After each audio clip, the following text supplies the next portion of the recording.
Thank you, Dr. Hallen. You have managed to provoke 10 questions, and so that's going to be interesting. And I believe that afterwards, Malaise is, of course, has been the chief of staff of President Ghani, so he might also want to come in. But moving ahead, we didn't plan this, and you know. Mr. Petr Topychkanov is Russian. You talked about Soviet Union, so we didn't plan to put you up against each other. But there he is of SIPRI. So, and he will talk mostly about terrorism, but also nuclear security, post a possible, let's call it from now on, possible withdrawal from Afghanistan of the U.S. forces. So over to you, Mr. Topychkanov. Thank you so much. For me, it's a great pleasure to be here today, despite the fact that this is a manual. But of course, I understand that as Dr. Michael Hanlon just mentioned, that his presentation was based on the article and collaboration with his colleagues. Similarly, I can say that my presentation today is partially a result of multiple interviews we just conducted in the region with bright female and male scholars with a profound expertise in nuclear security. Still, my presentation will reflect my views, personal, not the institutional views, not the views of the speakers that I interviewed during these research interviews. And my presentation will be focused on a few points. The first point is that the military presence of the United States in Afghanistan is an important tool to combat potential risks related to nuclear terrorism, but it's not only the instrument that it's important to combat nuclear terrorism.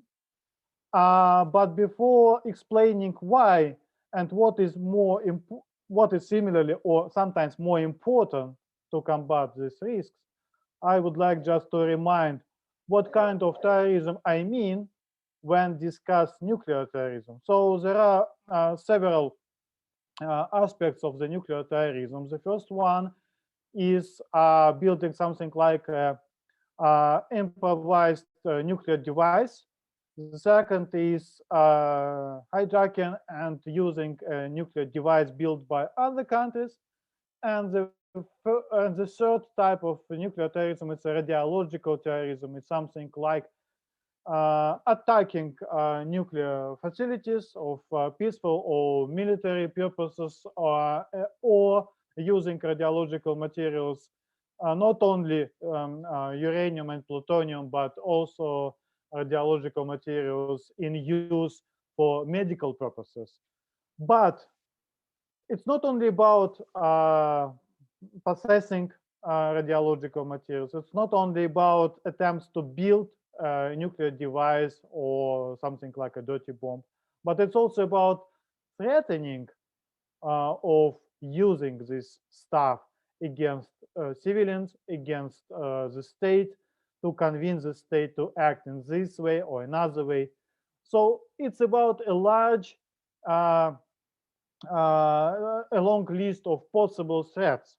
So it means the bottom line is that it's not only about the actual capabilities that this or that terrorist organization may have to build the nuclear device. It's also about the intention to use this threat, the intention to use this card against civilians, against the state. This is the first aspect. The second aspect is that, of course, Afghanistan is not the most developed country in terms of using nuclear power in this region. And in terms of the nuclear facilities, there are neighboring Pakistan, India, Kazakhstan, Russia, China.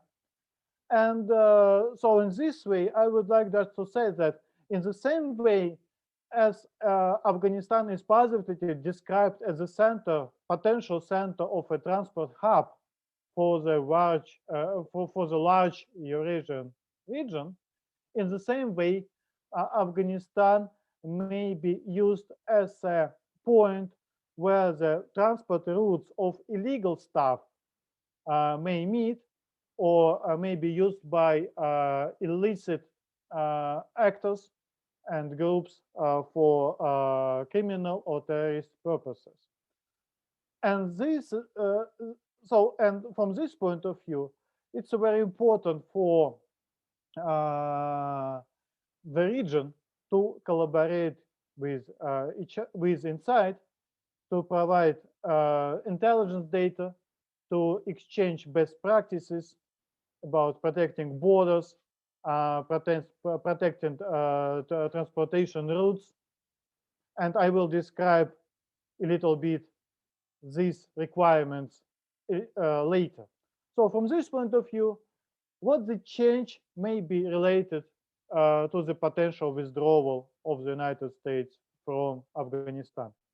Before explaining that, I would like to agree with Ambassador Nasir Ahmad Andisha and Dr. Michael Hanlon that, first of all, withdrawal is not what we expect right now. Even I would say that withdrawal, the full withdrawal, is not what I expect in the next 5 years. But what makes difference is how much troops are present on the ground, and what is their role. So because if we have less troops on the ground, it means that the intelligence services of Afghanistan and intelligence services of Afghanistan allies presenting militarily now in Afghanistan are less supported by the military troops. Sometimes, and in some regions of the country, it may be just problematic for the intelligence services to act effectively without an appropriate military support. And this is the problem sometimes to gather intelligence data and to understand intentions and actual capabilities on the ground in some parts of the country. This makes the difference. So, so from this point of view, it makes difference how much United States and US allies have troops on the ground in Afghanistan in terms of supporting the intelligence of Afghanistan and intelligence services of Afghanistan allies and friends acting from with Kabul's approval in Afghanistan. But in addition to that, for Afghanistan, it's important, and it's happening. But of course, it may be much better, and it should be much better arranged in terms of exchanges of intelligence data between Afghanistan, Pakistan, India, and Russia, China, Central Asian republics, the United States, about actual radiological and nuclear threats. And this is a big problem because actually, even if not to mention Afghanistan, there are serious problems about exchanging this data between neighboring India and Pakistan, between former Soviet republics, Central Asian countries, and Russia. Sometimes we don't understand what kind of threat happened, for instance, when some kind of radiological material is lost and the International Atomic Energy Agency has a long list of events, small events happened around the world, including in this region. So from this point of view, it's important to keep and to develop these exchanges, to have better transparency between countries, and to help each other to build up the expertise and knowledge of best practices, and also to provide equipment to protect borders against illegal movement of radiological materials. But it's even this stuff, it's not easy, but the problem is more serious, because it's not only about moving radiological materials, it's also about moving and exchanges between illegal actors, including terrorists, know-how and information, just information about possible use of radiological and nuclear threats against the countries in the region and beyond.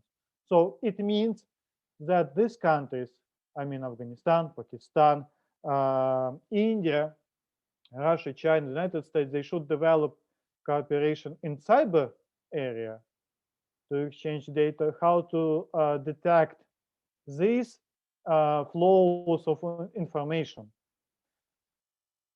And there are good news and there are bad news in this area. The good news that these contacts, they do exist in the region. And one of the good examples is the Shanghai Cooperation Organization with its own counterterrorism efforts. Of course, they're not so effective that I would expect. And the good thing is that Afghanistan is linked to this organization, and the contacts between Afghanistan and this organization is these contacts are active. But the problem is that this organization doesn't include all the countries that may help Afghanistan and the region to avoid nuclear and radiological terrorism threats, including and most importantly the United States. The United States years ago tried to get the status of observer in this organization, but was refused by the key stakeholders of the Shanghai Cooperation Organization, China and Russia. So this is a problem. So from this point of view, it means that this dialogue shouldn't be performed only in the framework of the Shanghai Cooperation Organization, but it should include the actors like the United States and NATO allies for the purposes of avoiding nuclear and radiological terrorism in South Asia. So I would end with my final point. The withdrawal, the potential withdrawal, isn't expected right now. So, and I don't expect it even in next 5 years. But what makes difference is how much the troops are present on the ground.